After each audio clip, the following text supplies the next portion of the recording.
Olá, eu sou Caio Vinícius e esse trabalho foi feito juntamente com João Vitor Rocha. A gente escolheu o artigo Análise da Eficiência Energética de uma Aplicação ao HPC de Geofísica em um cluster de baixo consumo. Mas antes de falar sobre o artigo, a gente tem que entender o que é um cluster. Um cluster é um termo em inglês que significa aglomerar ou aglomeração e pode ser aplicado em vários contextos. No caso da computação, o termo define uma arquitetura de sistema capaz de combinar vários computadores para trabalharem em conjunto, ou pode denominar o grupo em si de computadores combinados. Cada estação é denominada nodo e combinadas formam o cluster. Em alguns casos é possível ver referências como supercomputadores ou computação em cluster para o mesmo cenário, representando um hardware usado ou software especialmente desenvolvido para conseguir combinar esses equipamentos. Pois bem, como os clusters são formados? Pode parecer muito simples agregar vários computadores para juntos executar as tarefas, mas não é. Os esforços para a construção eficiente desse tipo de uso começou lá na IBM em 1960 e até hoje passam por constantes renovações. O objetivo é sempre aumentar a eficiência da fusão, ou seja, otimizar o uso pleno dos recursos de todas as estações e evoluir na dinamicidade do circuito. Todos os clusters são iguais? Não. Há diferentes tipos de supercomputadores que são focados em diferentes benefícios de fusão e, consequentemente, são mais adequados para determinadas tarefas e mercadorias, para determinadas áreas, no caso. Pois bem, já sabendo sobre o cluster, a gente pode entender como o autor quis fazer o seu projeto. A gente então começa o artigo pelo resumo, que ele já começa falando como ele quis fazer esse conjunto de processadores, que no caso foram processadores ARMS. E aqui no resumo ele diz que buscaram analisar a viabilidade e a eficiência energética ao utilizar um cluster não convencional de processadores ARMS, como já falei. E o que ia ser processado por esses processadores ARMS ia ser um programa chamado OND 3D que permite simular eventos geofísicos. Apresentamos um comparativo entre a execução da aplicação carregando diferentes flags, que flags é uma técnica utilizada de compilação e diferentes valores para a frequência do processador, ou seja, overclock e configurações no processador, né? Enfim, os resultados demonstraram ganhos de até 54% no tempo de execução, né? E 53,24% na energia para a solução, quando comparado à execução sem nenhuma otimização. Esses resultados apontam que é possível explorar tal plataforma através da correta configuração do ambiente para se obter um bom equilíbrio entre desempenho e custo energético. É porque os processadores ARMS eles já são uns processadores que têm um custo baixo, ou seja, ele tem um custo-benefício bom, e ele já é um processador que tem um custo energético muito baixo. Só que eles ainda otimizaram mais ainda para que essa arquitetura ARM, esses processadores, fossem mais eficientes, né? Ou seja, mais potentes e pegassem menos ainda energia, né? Gastassem menos ainda energia. Então, continuando, a gente vai aqui para a introdução ao assunto e o problema. E ele começa já falando sobre a relação entre desempenho e consumo de energética em HPC, que é um tema sempre até hoje, né, desde antes até hoje, que vem sendo amplamente discutido. Isso acontece devido à busca de um modelo ou de alternativas que permitam a construção de clusters e supercomputadores que apresentam ao mesmo tempo grande poder de processamento e o uso moderado de recursos energéticos, de energia, né, consumida. E ele já cita que pesquisas descrevem a eficiência energética na utilização de processadores de baixo consumo, quando comparados com arquiteturas tradicionais no processamento de benchmarks conhecidos. Nesse contexto, processadores baseados em diferentes versões de arquitetura ARM vêm sendo cada vez mais utilizados como base para a construção de clusters de alto desempenho. Esse crescimento é motivado principalmente pelo custo acessível e pelo baixo consumo de energia apresentado por esta família de processadores. Como eu tinha falado no slide anterior, a arquitetura ARM é uma arquitetura de baixo custo e com um custo também baixo de energia. Então ele é barato e consome pouca energia. Por isso eles vão utilizar esses processadores com essa arquitetura. Então, a gente vai agora para a fundamentação teórica de trabalhos relacionados. No caso, os autores fazem um apanhado de trabalhos e relacionam esses trabalhos ao seu projeto, para analisar os resultados dos demais e os resultados que eles vão apanhar vão definir qual a melhor forma, o melhor jeito de fazer essas configurações, essas otimizações, usar essas técnicas para melhorar o desempenho do processador e fazer ele consumir menos energia ainda. Eles dedicam uma parte do artigo para falar só sobre isso e explicar um pouco mais sobre o tema. Aqui está um trecho dessas falas.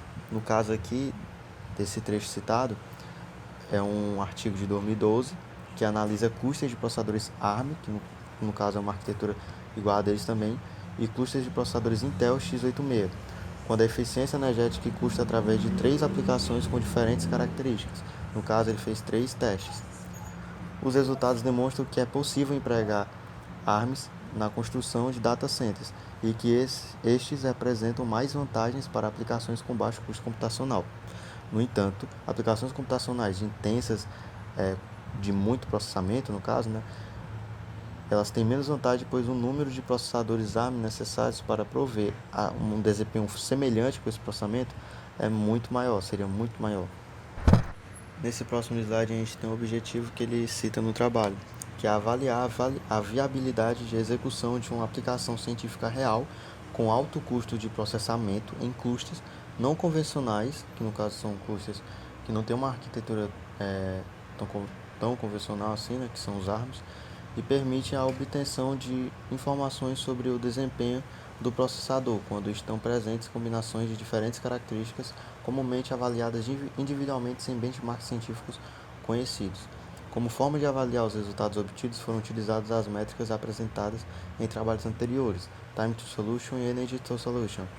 Além disso, foram utilizadas diretivas de compilação visando a melhoria no desempenho da aplicação para a plataforma de destino, sendo que as configurações de frequência de operação do processador também foram modificadas, buscando uma combinação ideal para o cluster e a aplicação em uso. Já no próximo slide, a gente tem o começo do processo metodológico. E aqui no caso, os autores explicam sobre a arquitetura ARM, mostrando como exemplo uma imagem e utilizam um processador com essa arquitetura chamado ARM A20, onde detalham as especificações da mesma abaixo dessa figura mostrada.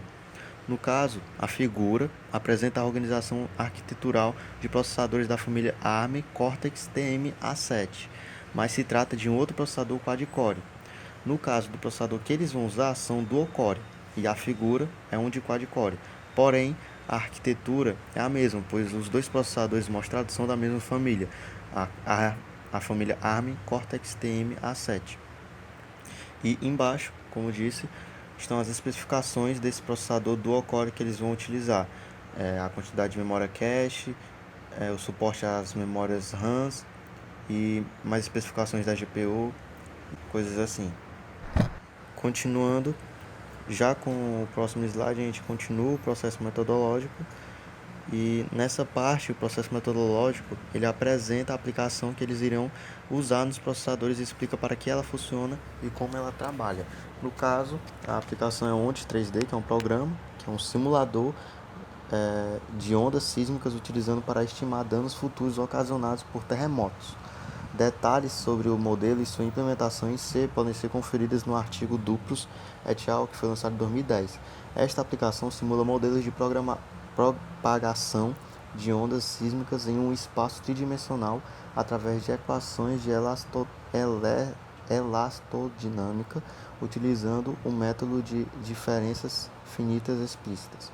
Então, essa aplicação vai ter que ser processada por esse cluster que eles vão fazer. Já na última parte metodológica, aqui nesse slide, ele dita como vai ser feito os testes, onde ele utiliza-se de algumas técnicas para aumentar a eficiência desses testes, como o Time to Solution, Energy to Solution, a utilização de flags de compilação e a variação de frequência do computador. No caso, eu retirei uma parte que ele explica mais ou menos como ele vai fazer esse processo desses testes, que são, no caso, com 4, 8 e 16 cores e com essas técnicas. Já no próximo slide a gente tem os resultados dos experimentos, onde ele mostra justamente os experimentos, né, e os resultados desses testes. Todos os experimentos foram conduzidos no cluster Yggdrasil, composto por processadores ARM de baixo consumo, e a configuração completa desta, que está descrita na tabela 1, que está no próximo slide, inclusive o somatório, estão presentes na tabela, os cores, a memória e armazenamento, que está bem aqui na tabela. A tabela mostra do que é composto cada nó, né, que é o processador, e o sistema operacional, o armazenamento, a memória RAM, que no caso aqui ele vai utilizar, como falei, o processador ARM Cortex A7 de 1 GHz com 2 cores, e se a gente for multiplicar pela quantidade de nós, né, para dar o total do cluster, que são 8 nós que eles vão usar, então se a gente tem 2 núcleos por processador e a gente tem 8 processadores, a gente tem 16 núcleos que vão ser usados e 8 processadores no total. E no total a gente vai ter 16 GB de memória RAM, e de armazenamento a gente vai ter 64 GB de armazenamento. O sistema operacional dele que ele utilizou foi o Ubuntu Linux, né? E a rede Gigabit Internet. Além de ter algumas outras informações importantes aqui nas especificações, caso queira consultar, está tudo lá no artigo. Então no gráfico a gente consegue notar grandes ganhos de performance e de economia de energia com as técnicas utilizadas. Além de mostrar esse gráfico, os autores também demonstram outros gráficos para cada uma das técnicas que eles utilizaram. No caso desse, a técnica foi de flags mais neon. Os flags que ele diz, no caso, são os flags de compilação, que eu citei no nono slide. E com essa técnica de flags de compilação, eles ganharam um ganho de desempenho muito alto, tanto nos clusters de 4 núcleos, quanto no de 8, quanto no de 12, quanto no de 16, esse ganho se manteve. E a energia que foi gastada nesses processadores com essas técnicas também foram reduzidas. Isso comparado, ele bota, né, a processadores base sem essas otimizações, sem essas configurações e utilizações dessas técnicas que ele usa. Então a gente pode ver um grande ganho ali que ele bota no gráfico, e embaixo também os dados, que a base para os 4 cores terminarem aquela execução por minuto é de 70 minutos. Já no de flags mais o neon é de 31 minutos, é um ganho de dobro de performance, de metade do tempo para executar uma mesma função, uma mesma execução, um mesmo processo do que um de base.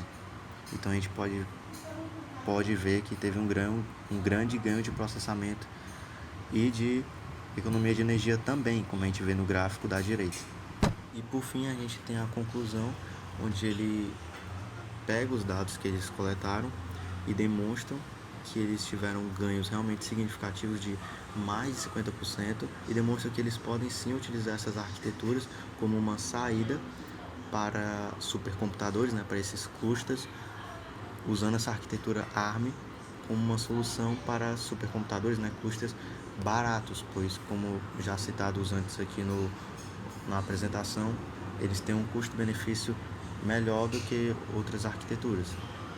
Então, tá aqui a conclusão, né, mostrando um pouco sobre isso, como eu falei, e basicamente é isso. Obrigado e até a próxima.